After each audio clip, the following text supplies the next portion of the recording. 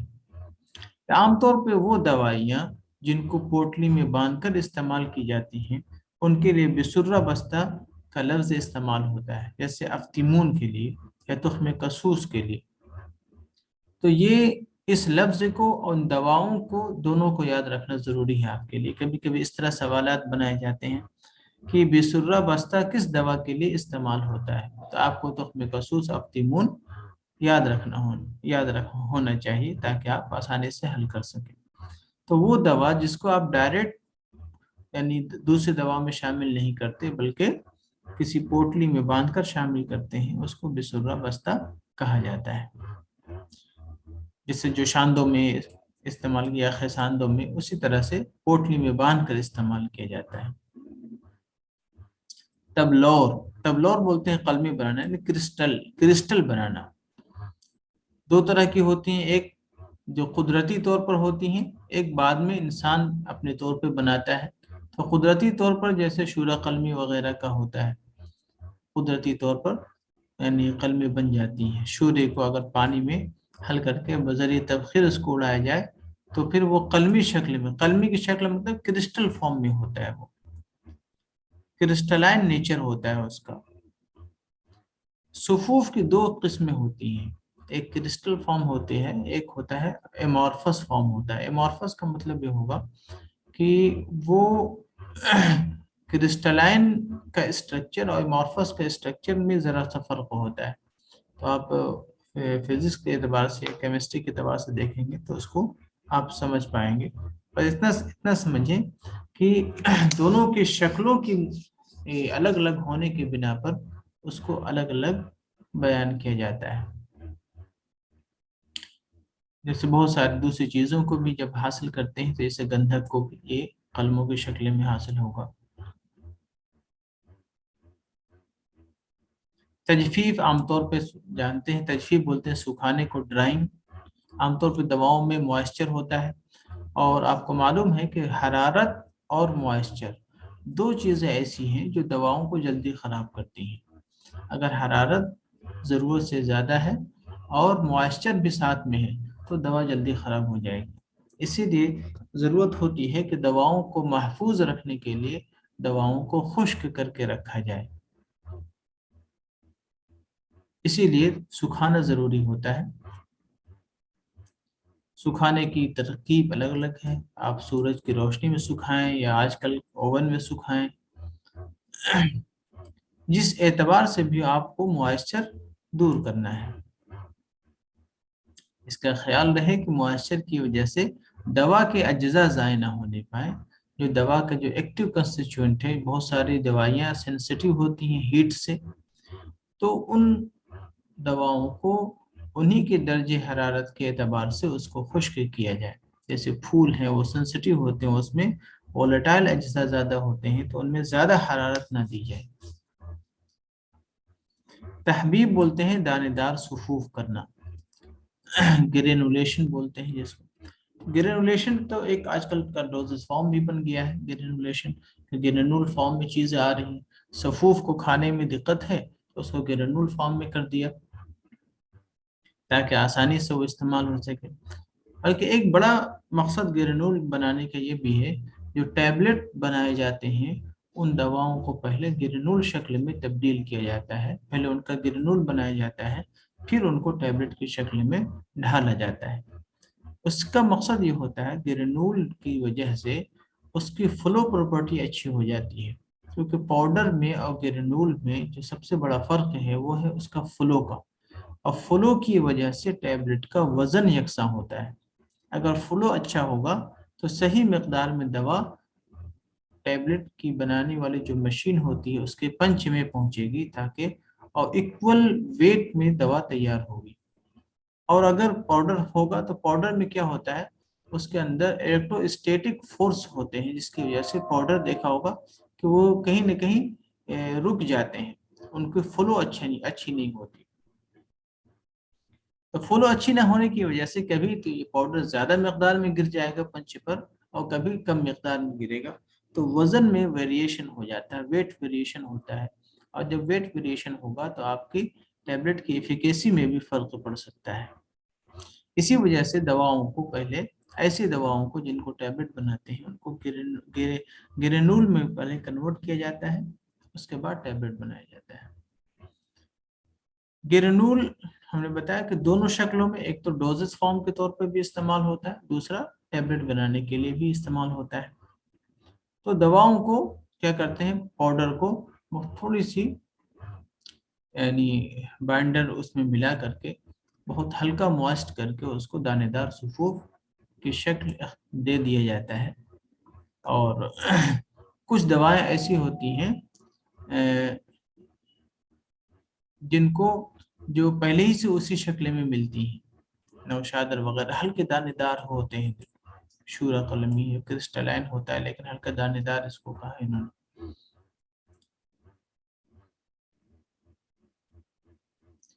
لیکن اس کو پھر سے ایک خاص شکل میں، اچھا اس کے لیے ضروری ہوتا ہے کہ آپ گرینول کو بھی ایک خاص یعنی سائز کا بنانے کے لیے آپ کو ایک خاص نمبر کی چھلنی چاہیے۔ عام طور پر گرینول بنانے کے لیے یعنی 12 نمبر، یہ گرینول کے سائز الگ الگ ہوتے ہیں، 12 سے 14 نمبر، 20 نمبر کی چھلنی بھی استعمال ہو جاتی ہیں۔ اگر بڑے گرینول بنانے ہیں تو 12 یا 8 نمبر کی چھلنی سے استعمال ہوتا ہے۔ تو اکارڈنگ ٹو نیڈ آپ اس کو سلیکٹ کر سکتے ہیں کہ کتنے بڑے آپ کو گرینول چاہیے۔ 10 نمبر کی چھلنی سے بھی انہوں نے لکھا ہے نا۔ تو ضرورت کے اعتبار سے یہ چھلنیاں آپ یہ تو 100 نمبر کی پہلے صفوف کی بات کی انہوں نے، 100 نمبر کی چھلنی، لیکن دانے دار صفوف کے لیے 40 نمبر تو بہت چھوٹی ہو گئی، بہت چھوٹے گرینول بنیں گے۔ لیکن عام طور پہ جو بڑے گرینول ہیں وہ 12 نمبر سے 20 نمبر کے آس پاس کی چھلنی سے تیار کیے جاتے ہیں۔ اگلی جو چیز ہے وہ تحلیل حل کرنا۔ تحلیل صرف اسی دوا کی ہوگی جس کے اندر حل ہونے کی صلاحیت بھی ہو۔ دو چیزیں ہوتی ہیں، ایک تو یہ ہے کہ سولونٹ ہوتا ہے، دوسرا سولوٹس ہوتے ہیں، یعنی وہ چیزیں جو حل ہونے والی ہیں اور وہ مادے یا وہ چیزیں جس میں حل کرنی ہیں۔ تو ہر دوا ہر چیز میں حل نہیں ہوتی۔ ہمیں معلوم ہے کہ بہت ساری دوائیں ہماری واٹر انسولوبل ہوتی ہیں، الکوہل میں سولوبل ہوتی ہیں، کوئی کلوروفارم میں ہوتا ہے، کوئی بنزین میں ہوتا ہے۔ تو دواؤں کی جو کیمیاوی الگ الگ خصوصیات ہیں اس کی بنا پر آپ کو سولونٹ کو سلیکٹ کرنا پڑے گا تاکہ دوا صحیح سے تحلیل ہو سکے۔ اسی لیے ضروری نہیں ہے کہ دوا کے تمام اجزاء پانی میں آ جائیں، بہت سارے اجزاء ایسے ہوتے ہیں دواؤں کے جو پانی میں نہیں آتے، اس کو ضرورت پڑتی ہے کہ کسی دوسرے سولونٹ میں اس کے اجزاء کو حاصل کیا جائے۔ تبخیر ایواپوریشن سمپل سی بات ہے، پانی کو اڑانا ہے۔ اچھا، تبخیر کے دو مقصد ہوتے ہیں، تبخیر سے کبھی کبھی اڑایا جانے والا پانی کو کلیکٹ کرنا مقصد ہوتا ہے، جیسے آپ ڈسٹل واٹر میں کرتے ہیں یا عرق کی صورت میں کرتے ہیں، تو تبخیر سے اڑایا جانے والا پانی پھر سے اس کو کنڈنس کر کے اس کو دوا کی طرح ہم استعمال کرتے ہیں۔ کبھی کبھی تبخیر کا مقصد یہ ہوتا ہے کہ پانی کو اڑا دیا جائے اور جو چیز بچ گئی اس کو استعمال کیا جائے، تو دونوں مقصد ہوتے ہیں تبخیر کے۔ تحمیص، بریاں کرنا، بھوننا، اس کو تقلیہ تحمیص بھوننے کو کہتے ہیں۔ اچھا آگے اس کا ذکر آ ہی جائے گا۔ بھوننا بولتے ہیں کسی دوا کو آگ پر رکھ کر خشک کرنا، اور بھوننا کہتے ہیں۔ تحمیص اور تقلیہ میں ایک فرق ہے۔ تقلیہ بھی ایک لفظ ہے جس کے معنی بھی بھوننے کے آتے ہیں۔ تقلیہ میں کسی میڈیا کا استعمال ہوتا ہے بھوننے کے لیے، یعنی کسی تیل کا، کسی روغن کا، چربی کا، گھی کا یا اور کسی چیز کا کو ملا کر بھونا جائے، اس کو بولتے ہیں تقلیہ کرنا۔ اور تحمیص کرنا بولتے ہیں صرف خشک بھوننا، اس میں کسی دوسرے روغن کی ضرورت نہیں پڑتی۔ تو دونوں میں یہی فرق ہے۔ بھوننے میں عام طور پہ دواؤں میں یہ خیال رکھنا چاہیے کہ دوائیں جلنے نہ پائیں بھوننے میں۔ تحمیص جیسے آبریشم کو محمص کیا جاتا ہے۔ تحمیص آبریشم، آبریشم کو جب بھون لیا جائے گا تو آبریشم کو محمص کہتے ہیں۔ یہ لفظ بھی یاد رکھیے کہ محمص کس کے لیے استعمال ہوتا ہے، تو آبریشم کے لیے استعمال ہوتا ہے، افیون کے لیے استعمال ہوتا ہے۔ ہر وہ چیز جس کو بھوننے کے پروسیس سے گزارا جائے گا، وہ دوا بھوننے کے بعد وہ محمص کہلائے گی۔ ہر وہ دوا جس کو بھوننے کے پروسیس سے گزارا جائے، تحمیص کے پروسیس سے گزارا جائے، وہ محمص ہو جائے گی۔ جیسے آبریشم ہے، افیون ہے، پھٹکری ہے۔ اچھا، مقصد الگ الگ ہوتے ہیں بھوننے کے، یہ بھی یاد رکھنا چاہیے۔ تحمیص کا جو مقصد ہے، آبریشم کو بھوننے کا مقصد ہے تاکہ اس کو سخت ہو کر یہ پیسنے کے قابل ہو جائے۔ اس کا کیا مقصد ہے؟ صفوف کرنا، کہ آبریشم پاؤڈر بن سکے، یہ مقصد ہے اس کے بھوننے کا۔ افیون کو محمص کرنے کا جو مقصد ہے وہ یہ ہے کہ افیون سخت ہو کر پیسنے کے قابل ہو جائے، ایک تو یہ مقصد ہے۔ دوسرا ایک مقصد اور بھی ہے اس کا، کہ افیون کے اندر ایک صفت ہوتی ہے قے لانے کی۔ اگر افیون کو گیلا گیلا استعمال کیا جائے تو یہ مقی کی صفت رکھتی ہے، اس سے اس کے کھانے سے قے آتے ہیں۔ تو بھوننے کے بعد وہ مضرت جو ہے وہ ختم ہو جاتی ہے، موقع کی والی جو مضرت ہے وہ دور ہو جاتی ہے۔ اور دوسری ایک بات اور اس کے اندر، کہ افیون کے اندر بھوننے سے اس کی قوت قبض اور بڑھ جاتی ہے، کیونکہ یہ قابض دوا ہے، سرد خشک اس کا مزاج ہے، تو اس کے اندر قوت قبض اور بڑھ جائے گی۔ اسی طرح پھٹکری بریاں ہے، پھٹکری بریاں کا بھی یہی ہے کہ اس کے اندر بھی، پھٹکری میں بھی ہے، سرد خشک ہے اور اس کے اندر بھی قوت قبض ہوتی ہے۔ بھوننے کے بعد اس کے اندر کی جو رطوبات ہوتی ہیں وہ غائب ہو جاتی ہیں، اور اس کے اندر قوت قبض اور بڑھ جاتی ہے، اور پھر یہ آسانی سے پاؤڈر بھی ہو جاتا ہے۔ اس کا ایک مقصد اور بھی ہے کہ پھٹکری کو بریاں کرنے کے بعد پھٹکری کا وزن ہلکا ہو جاتا ہے۔ آپ اگر پھٹکری کو بریاں کر لیں تو بالکل ہلکا ہو جائے گا۔ اچھا، پھٹکری شگفتہ ایک ہوتا ہے۔ جب پھٹکری کو بریاں کر لیا جائے تو وہ جب بریاں کریں گے آپ تو بالکل پھول کر، یعنی جس طرح پھول کھل جاتے ہیں اسی طرح پھٹکری بھی کھل جائے گی برتن میں یا توے پہ، آپ جہاں پہ بھی کر رہے ہیں تو ایسا لگے گا کہ کوئی چیز بالکل پھول کی طرح کھل گئی ہے، خوبصورت بن جاتی ہے۔ اسی لیے اس کو کبھی کبھی پھٹکری شگفتہ بھی کہتے ہیں۔ تو پھٹکری شگفتہ ہو یا پھٹکری بریاں ہو، دونوں کا جو مقصد ہے وہ یہ ہے کہ اس کی رطوبت ختم ہو جائے، رطوبت غائب ہو جائے، صفوف آسانی سے بن جائے، قوت قبض بڑھ جائے اور اس کا وزن کم ہو جائے۔ نیلا توتیا ہے، پھٹکری ہی کی طرح ہوتا ہے، تخمے کا نوچا ہے، آگ پر اس کو گرم کرتے ہیں۔ تشویہ، تشویہ کہتے ہیں بھول بھلانا، مشوہ کرنا۔ اچھا، جس دوا کو مشوہ کیا جاتا ہے، تشویہ کیا جاتا ہے، اس کو کہتے ہیں مشوہ۔ عام طور پر سقمونیا وغیرہ کو کرتے ہیں، سقمونیا ہے، ایلوا ہے، اور بھی کئی چیزوں کا۔ اچھا، کھیرے کو بھی مشوہ کرتے ہیں، ککڑی کو بھی مشوہ کرتے ہیں۔ تو یہ یاد رکھیے کہ جن دواؤں کو بھی مشوہ کیا جائے، ان دواؤں تشبیہ کے عمل سے گزارا جائے، اس کو مشوہ کہتے ہیں۔ اچھا، مقصد الگ الگ ہوتے ہیں۔ اگر سقمونیا کو مشوہ کیا جائے گا تو اس کا مقصد یہ ہوتا ہے کہ دوسری دوا جو سیب وغیرہ میں کرتے ہیں تو سیب کے اثرات آ جائیں، اس کے مضرت کم ہو جائے۔ اسی طرح کبھی مشوہ کرتے ہیں کھیرے کو یا ککڑی کو، تو وہاں پر مقصد ہوتا ہے کہ کھیرے کے اندر کا جو عرق ہے وہ اس کو آسانی سے نچوڑا جائے، اور مشوہ کے بعد کا جو عرق ہوتا ہے اس کی تاثیر میں بھی ذرا سا فرق پایا ہے۔ تو یہ مقصد ہوتے ہیں۔ مقصد ترکیب کی وجہ سے کبھی کبھی فائدے بھی الگ الگ ہو جاتے ہیں۔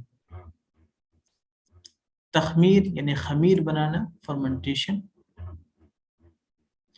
جتنی بھی ایسی ادویہ ہیں جو فرمنٹیشن کے پروسیس کے بعد بنتی ہیں، وہ تخمیری پروسیس کہلاتا ہے فرمنٹیشن کا۔